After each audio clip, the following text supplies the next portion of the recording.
ذکر محمد و آل محمد فرمائیں گے اور ان کے فوراً بعد علامہ نصرت آباد بخاری صاحب آپ سے خطاب فرمائیں گے۔ بآواز بلند صلوات۔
مرحوم قائد علامہ مفتی یاسر حسین، شہید قائد علامہ حسین الحسینی، سیلاب میں جو مومنین اور مسلمین اس جہان پانی سے پوچھتا تھی ان کے ایصال ثواب کے لیے، اور وہ مومنین و مومنات جن کا کوئی فاتحہ پڑھنے والا نہیں، ان سب کے درجات کی بلندی کے لیے، بالخصوص وہ مومنین جو کل تک مجالس اور محافل میں ہمارے ساتھ شریک ہوا کرتے تھے اور آج اس دنیا میں نہیں ہیں، ان سب کے درجات کی بلندی کے لیے بانیان مجلس کے مرحومین کی ایصال ثواب کے لیے سورہ فاتحہ کی تلاوت فرمائیں گے۔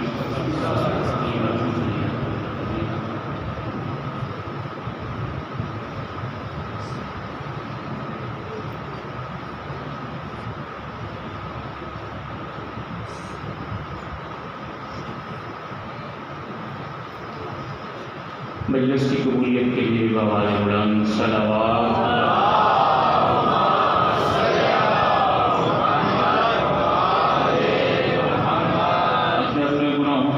کے لیے، مرحومین کی مغفرت کے لیے، مریضوں کی شفا یابی کے لیے، خصوص جن مریضوں کا کھا گیا ہے، آج آپ کی والدہ مریض، ابھی کے جتنے بھی مریضان اسلام ہیں، سب کی شفا یابی کے لیے بآواز بلند صلوات۔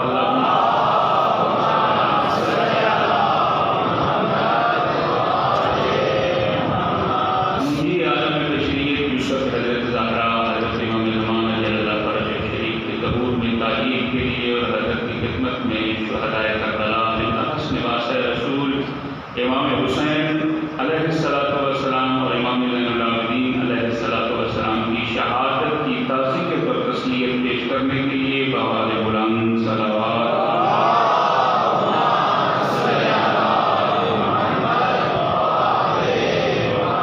ماشاء اللہ ولا حول ولا قوة الا باللہ العلی العظیم۔ حسبنا اللہ ونعم الوکیل ونعم المولا ونعم النصیر۔ رب اشرح لی صدری ویسر لی امری واحلل عقدۃ من لسانی یفقهوا قولی۔ اعوذ باللہ من الشیطان الرجیم، بسم اللہ الرحمن الرحیم۔ الحمد للہ رب العالمین، الصلاۃ والسلام والتحیۃ والاکرام علی رسولہ الکریم وعلی آلہ الطیبین الطاہرین المعصومین المنتجبین المنتخبین المظلومین الذین اذهب اللہ عنہم الرجس وطہرہم تطہیرا۔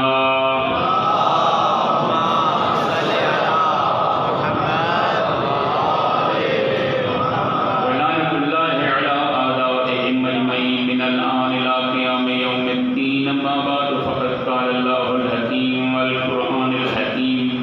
بسم اللہ الرحمن الرحیم۔ قل لا اسألکم علیہ اجرا الا المودۃ فی القربى، وقال رسول اللہ صلی اللہ علیہ وآلہ وسلم ان الحسین مصباح الہدی وسفینۃ النجاۃ۔ صلوات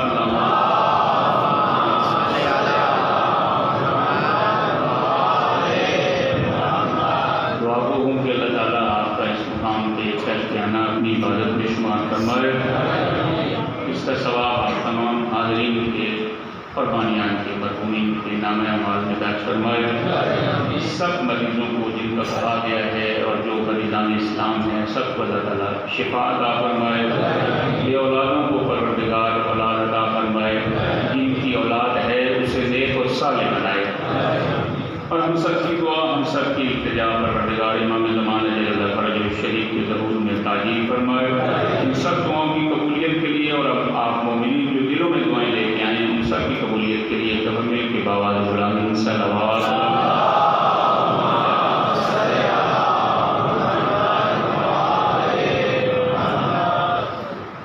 خوشبخت ہے، سعادت مند ہے وہ شخص جس کے دل میں محبت حسین ابن علی ہے۔ حدیث قدسی پڑھنے لگا ہوں، شاید پہلے بھی عرض کی ہو، آواز قدرت آتی ہے اور یہ حدیث قدسی ہے جو پیغمبر کے وسیلے سے ہم تک پہنچی۔ اذا اراد اللہ بعبد خیرا، جب اللہ کی ذات اپنے کسی بندے کے ساتھ خیر اور بھلائی کا ارادہ کرتی ہے، اللہ کی ذات کوئی نبی نہیں، کوئی ولی نہیں، کوئی غوث قطب قلندر MNA MPA نہیں، اللہ کی ذات جب اپنے کسی بندے کے ساتھ خیر اور بھلائی کا ارادہ کرتی ہے تو اللہ کی ذات کرتی کیا ہے؟ قذف فی قلبہ حب الحسین، اس بندے کے دل میں محبت حسین ڈال دیتی ہے۔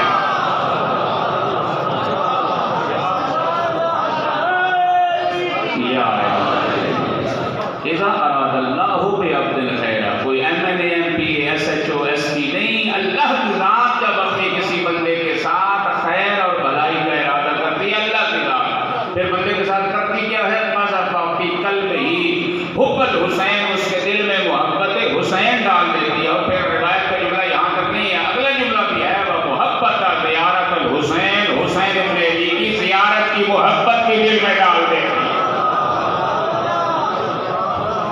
اور یہ مجلسیں، یہ ماتمداریاں، سارے پھر محترم سامعین تشریف فرما ہے، بزرگوار ہیں، کوئی بھائی ہے، کوئی چچا ہے، کوئی ماموں ہے، سلوات پڑھیں بآواز بلند اللہم صلی اللہ علیہ وسلم۔ یہ مجلسیں، یہ ماتمداریاں، یہ عزاداریاں، یہ مذاق نہیں ہے، یہ ذکر ہے محمد و آل محمد کا، ان ہستیوں کا جو واسطہ فیض الہی ہے، مخلوق اور خالق کے درمیان واسطہ ہے۔ آغا شریعت کی بات میں اکثر نقل کرتا رہتا ہوں۔ آغا شریعتی سے کسی نے کہا کہ ڈاکٹر شریعتی مذہبی اسکالر ہیں بہت بڑے ایران کے، ان سے کسی نے کہا کہ اے شریعتی یہ جو تم مجلسیں برپا کرتے ہو نا، ہر روز دروازے سے باہر نکل آتی ہے اور روڈ میں یا حسین اور جناب علی، ادھر سے عزاداری اور ادھر ماتمداری اور ادھر مجلسیں، یہ شور شرابے، یہ چیزیں بند کرو، یہ باعث اذیت ہے لوگوں کے لیے۔ ڈاکٹر شریعتی نے بڑا خوبصورت جواب دیا، فارسی میں ہسپتال کو، ہاسپٹل کو بیمارستان کہتے ہیں۔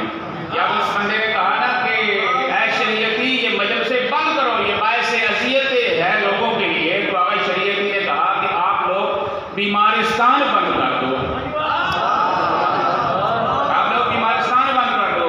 کہنے والے نے کہا شریعتی تم بڑے سمجھدار بندے ہو، میں نے تمہیں کہا ہے مجلسیں بند کرو، یہ باعث اذیت ہے۔ شریعتی نے کہا اے بندہ خدا تم بیمارستان بند کر دو۔ اس نے کہا بیمارستان بند کر دیں تو بیمار کہاں جائے؟ شریعتی کہتا ہے مجلسیں بند کر دیں گناہگار کہاں جائے؟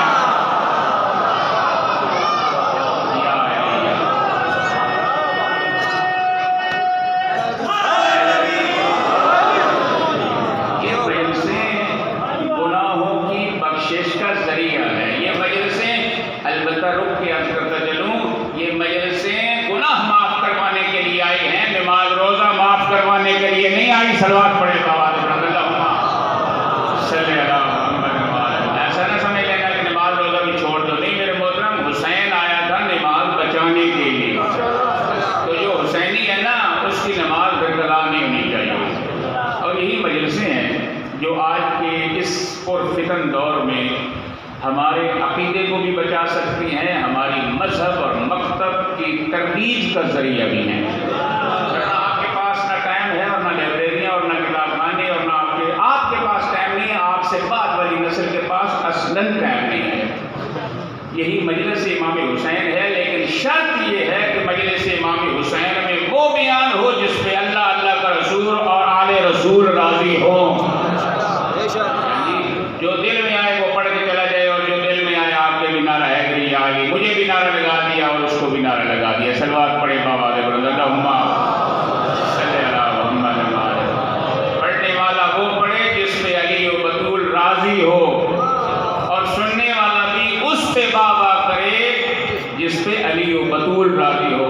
نہ تم خطیب کو راضی کرو، نہ خطیب تمہیں راضی کرے.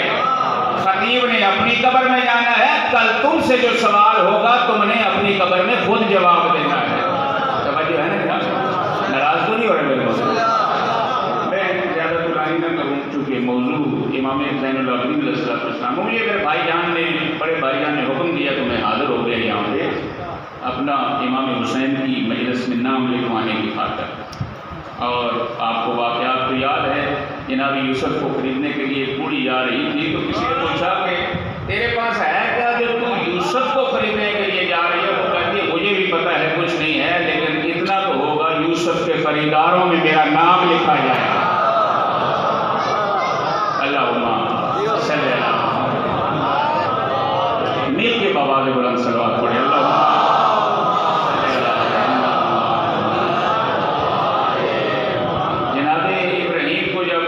آتش نمرود میں پھینکا گیا نا تو چھوٹی سی چڑیا اپنی چونچ میں قطرہ پانی کا لے کے جا رہی. تو اس سے بھی کسی نے کہا کہ تیری چونچ میں یہ قطرہ پانی کا ہے، کیا تیری اس قطرے سے پانی جو تیری چونچ میں ہے اس سے آگ بجھ جائے گی؟ اس نے کہا مجھے پتہ ہے اس چونچ میں جو موجود قطرہ ہے اس سے آگ تو نہیں بجھے گی، لیکن ابراہیم کی آگ بجھانے والوں میں میرا نام تو لکھا جائے گا نا. میرے محترم اسی طرح نوکران اور ذاکران امام حسین میں ہم سب کا نام لکھا جائے گا. ورنہ من آنم و من دانم، مجھے پتہ ہے میں کیا ہوں اور آپ کو بھی پتہ ہے. یہ واسطہ فیض الہی ہے یہ ہستی. امام زین العابدین علیہ السلام